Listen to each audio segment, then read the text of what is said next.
পাঠাচ্ছি। অনুষ্কা বেসিক্যালি একটা খুব সাংঘাতিক একটা জায়গা থেকে এসছে। এই জায়গায় খুব বাজে অবস্থা ছিল, আজ থেকে প্রায় 6 দিন আগেও অ্যাডমিট হয় হসপিটালে।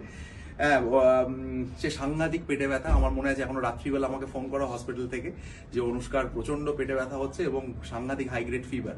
ওরা দেখিয়েছিল, বাইরে অন্য জায়গায় দেখিয়েছিল, সেখান থেকে এখানে রেফার হয় হসপিটালে। তো আমার আন্ডারেই ভর্তি হয় অনুষ্কা। এখানে আসার পর আমরা বিভিন্ন টেস্ট করি এবং প্রথম দিন যখন আমি দেখি সে তো পেটে হাতই দেওয়া যাচ্ছে না অনুষ্কা। তাই তো রে অনুষ্কা? হ্যাঁ কি রে বল। হ্যাঁ তোকে সিনেমায় দেখাবো আমরা, বল। তারপরে এবার পেটে ব্যথা এমন হলো, তারপরে আমরা সেকেন্ড ডেতেই আমরা সিটি স্ক্যান একটা করি এবং সিটি স্ক্যানে ওটা প্যানক্রিয়াটাইটিসের মতো একটা ফিচার পাওয়া যায়। Pancreatitis is very complicated thing, সেটা আমি ওর মা বাবাকেও বোঝাই। ওর মা বাবাও ছিল এখানে এবং তারাও যথেষ্ট কোঅপারেট করেছে আমাদের সঙ্গে এবং আমাদের যুদ্ধ চলে প্রায় 5-7 দিনের মতো, 5-6 দিনের মতো। এবং আজকে অনুষ্কা একদম ব্যথা নেই, বাড়ি যাবে প্রায় মোটামুটি। এবার অনুষ্কা যদি কিছু বলতে চায় বলতে পারে। কেমন আছিস বল? এখানে ভালো লেগেছে সবকিছু? বলো।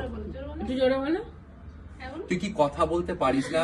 তোর মুখে কি আমি রেখে দেবো তো তোকে, 2 দিন আরো রেখে দেবো তাহলে, এবং মা বাবাকে ছেড়ে দেবো। তাহলে বল পরিষ্কার করে কেমন আছিস বল, ভালো আছিস না খারাপ আছিস বল। যেরকম আছিস সেরকম বলবি। তুই প্রথম দিন যেরকম আমাকে বলছিলি যে আমি হাত দিতে পারছি না, আজকে সেটা কেমন আছিস বল। ভালো আছি, ঠিক আছে। তুমি কোন স্কুলে পড়ো? কোন স্কুল? গঙ্গানগর। ঠিক আছে, ভেরি গুড। ঠিক আছে, আজকে তাহলে অনুষ্কা বাড়ি যাচ্ছে।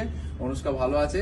অনুষ্কার প্যানক্রিয়াটাইটিস এখন অনেকটা কমে গেছে। ওর সিআরপিও প্রচুর হাই ছিল, যেটা এখন অলমোস্ট নিয়ার নর্মাল। বাড়িতে গিয়ে ওরা আবার আমাকে 7 দিন পরে দেখাবে, তখন আপনারা আপনাদের সঙ্গে আমার কথা বলবো। ঠিক আছে, থ্যাংক ইউ।